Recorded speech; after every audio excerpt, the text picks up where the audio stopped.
இவ்வகையில் பேரிடர் மேலாண்மை பணிகளுக்கென தமிழ்நாடு அரசு கூடுதலாக 9,160 கோடி ரூபாய் நிதியை செலவிட்டுள்ளது. வணிகர் நலன். இந்த அரசு உறுதியளித்தபடி பெட்ரோல் விலை லிட்டருக்கு 3 ரூபாய் குறையும் வகையில் பெட்ரோல் மீதான வரி 2021 ஆண்டு முதல் குறைக்கப்பட்டது. வணிகர்கள் பயனடையும் வகையிலும் முந்தைய சட்டங்களின் கீழான வரி நிலுவைகளை வசூல் செய்திடவும் நடைமுறைப்படுத்தப்பட்ட சமாதான திட்டத்தின் கீழ் 50,000 ரூபாய்க்கு மேல் நிலுவைத் தொகை இருந்த 13,118 இனங்களில் மொத்த கேட்பு தொகையில் 772 கோடி ரூபாய் தள்ளுபடி செய்யப்பட்டு 250 கோடி ரூபாய் வசூல் செய்யப்பட்டுள்ளது. இது கடந்த காலங்களில் அறிமுகப்படுத்தப்பட்ட 6 சமாதான திட்டங்களுடன் ஒப்பிடுகையில் அதிகபட்ச வசூலான திட்டமாகும். மே திங்கள் 5ஆம் நாள் வணிகர் தினமாக இந்த அரசு அறிவித்துள்ளது. தமிழ்நாடு வணிகர் நல வாரியத்தின் மறைந்த உறுப்பினர்கள் குடும்பத்திற்கு வழங்கப்படும் குடும்ப நல உதவித்தொகை 5 லட்சம் ரூபாயாக உயர்த்தப்பட்டுள்ளது. மேலும் அந்த வாரிய உறுப்பினரின் நலனுக்காக திருமண உதவித்தொகையாக 10,000 ரூபாய் மற்றும் விபத்துக்கால இழப்பீட்டு உதவித்தொகையாக 25,000 ரூபாய் வழங்கும் 2 புதிய நலத்திட்டங்கள் நமது அரசால் அறிமுகப்படுத்தப்பட்டுள்ளன.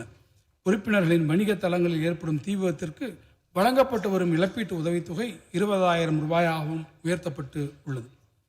நிதி மேலாண்மை.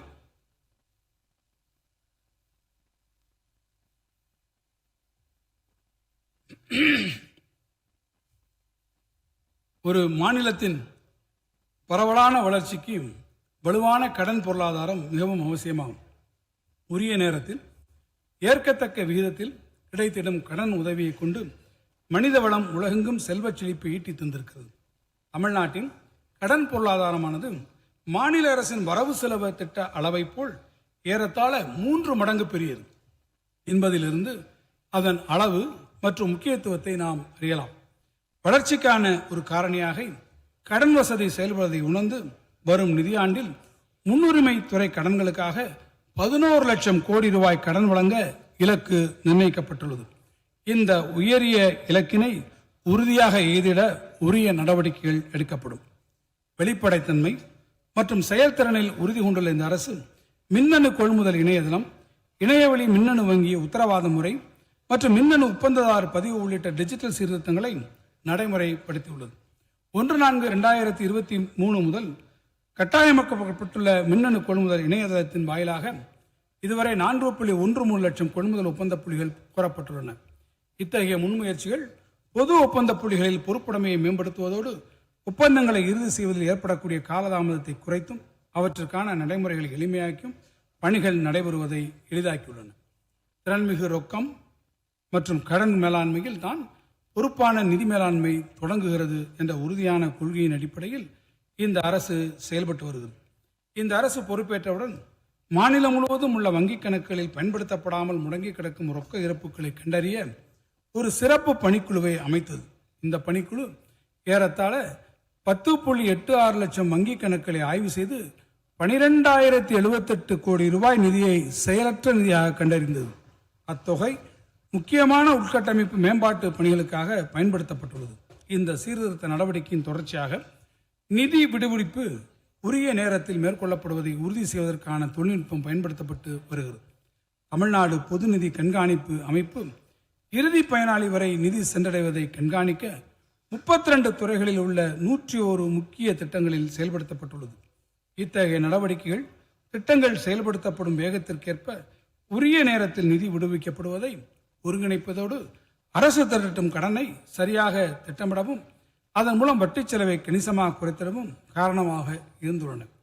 இந்த நேரத்தில் முத்தமிழறிஞர் கலைஞர் அவர்கள் 55 ஆண்டுகளுக்கு முன் தொலைநோக்கு பார்வையோடு 1971-72 ஆண்டிற்கான வரவு செலவு திட்ட அறிக்கையில் குறிப்பிட்டிருந்ததை இம்மன்றத்தில் பதிவு செய்திட விரும்புகிறேன். வரி விதிக்கும் உரிமை மத்திய அரசிடம் குவிந்து கிடக்கிறது. ஆனால் மக்கள் நலனை பேணி பெருக்குவதற்கான பெரும்பகுதி செலவை ஏற்க வேண்டிய பொறுப்பு மாநில அரசுகளிடம் நிறைந்து கிடக்கிறது. இவ்வாறு உரிமை ஒருபுறமும் கடமை பொறுப்பு மறுபுறமும் இருக்கும்படியான விந்தை நிலைதான் நம்முடைய சிக்கல்கள் அனைத்திற்கும் அடிப்படை காரணமாகும். எனவே நிதி வருவாயை பகிர்ந்து கொள்ளும் தற்போதைய முறையை மாற்றி அமைக்க வேண்டும் என்று நாங்கள் கருதுகிறோம். தேவை ஏற்படுமேல் இதன் பொருட்டு அரசியலமைப்பு சட்டத்தையும் திருத்தி ஆக வேண்டும். என முத்தமிழறிஞர் கலைஞர் கவலையோடு பதிவு செய்த சூழல் அரை நூற்றாண்டு காலம் கழிந்த பிறகும் மாறவில்லை என்பது வருந்தத்தக்கது. 16வது நிதிக்குழு அண்மையில் அதன் அறிக்கையை அளித்துள்ளது. அதன் மீது எடுக்கப்பட்ட நடவடிக்கைகள் குறித்த அறிக்கையை ஒன்றிய அரசு 1/2/2026 அன்று நாடாளுமன்றத்தில் முன்வைத்துள்ளது. 16வது நிதிக்குழுவின் இந்த அறிக்கை தமிழ்நாட்டிற்கு மிகுந்த ஏமாற்றத்தை அளித்துள்ளது. அனைத்து மாநிலங்களும் மத்திய வரிகளின் பகிர்ந்தளிக்கத்தக்க நிதியில் மாநிலங்களுக்கான பங்கை அதிகரிக்க வேண்டும் என தெளிவாக கோரியிருந்த போதிலும் மாநிலங்களுக்கான பங்கானது 41% தொடர்வதாக நிதிக்குழு பரிந்துரைத்துள்ளது. மேலும் மேல்வரி மற்றும் கூடுதல் கட்டணங்கள் விதிப்பு அதிகரித்துக் கொண்டே செல்வது குறித்து மாநில அரசுகள் முன்வைத்த கோரிக்கைகள் மீது நிதிக்குழுவின் அறிக்கையில் எந்தவிதமான பரிந்துரையும் இடம்பெறவில்லை என்பது வருந்தத்தக்கது. மாநிலங்களுக்கு இடையிலான கிடைமட்ட பகிர்வில் மீண்டும் ஒரு முறை தமிழ்நாட்டிற்கு உரிய நியாயமான பங்கு வழங்கப்படாமல் நிதிக்குழு பாரபட்சமாக நடந்து கொண்டுள்ளது.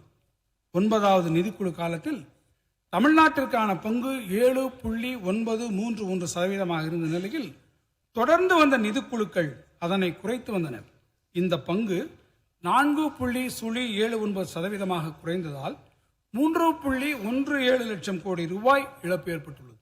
இது தமிழ்நாடு அரசின் நிலுவைக் கடனில் சுமார் 33% சமமானதாகும்.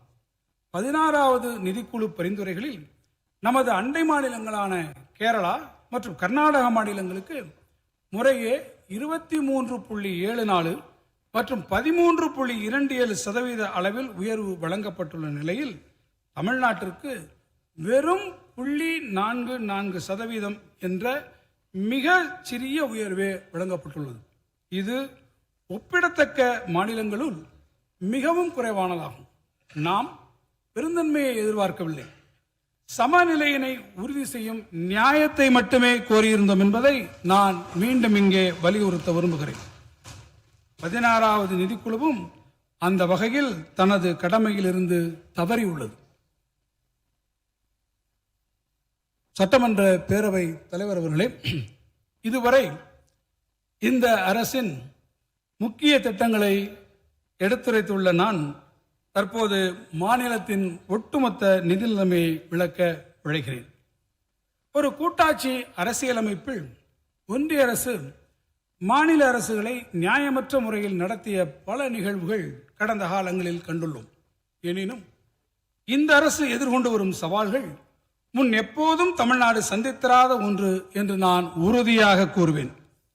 தமிழ்நாட்டிற்கு பெரிய உட்கட்டமைப்பு திட்டங்களை மறுப்பது, ஒன்றிய அரசு பொறுப்பேற்கும் திட்டங்களுக்கான நிதியை விடுவிக்காமல் நிறுத்தி வைப்பது, மாநிலங்களுடன் உரிய ஆலோசனை மேற்கொள்ளாமல் வரி விகிதங்களை சீரமைப்பது அல்லது நியாயமற்ற நிபந்தனைகளுடன் கூடிய திட்ட செலவினங்களை மேற்கொள்ள கட்டாயப்படுத்துதல் என ஒவ்வொரு வழியிலும் தமிழ்நாட்டின் நிதிநிலையில் செயற்கையான நெருக்கடியை ஏற்படுத்துவதற்கான அனைத்து முயற்சிகளையும் ஒன்றிய அரசு மேற்கொண்டு வருவது தெள்ளத் தெளிவாக தெரிகிறது. நடப்பு நிதியாண்டில் அரசு எதிர்கொண்டு வரும் சவால்களில் சிலவற்றை இங்கு நான் பட்டியலிட விரும்புகிறேன். பல்வேறு மாநிலங்களில் ஆட்சேபனைகள் மற்றும் எதிர்ப்புகளுக்கு கருத்தில் கொள்ளாமல் சரக்குகள் மற்றும் சேவைகள் வரி விகிதங்களை சீரமைப்பதற்கு சரக்குகள் மற்றும் சேவைகள் வரி அமைப்பு ஒப்புதல் அளித்தது. இதனால் சரக்குகள் மற்றும் சேவைகள் வரி இழப்பீட்டு நடைமுறை முடிவடைந்ததால் ஏற்கனவே ஏற்பட்டுள்ள நிதி நெருக்கடி இடையில் இந்த வரி விகித மாற்றங்கள்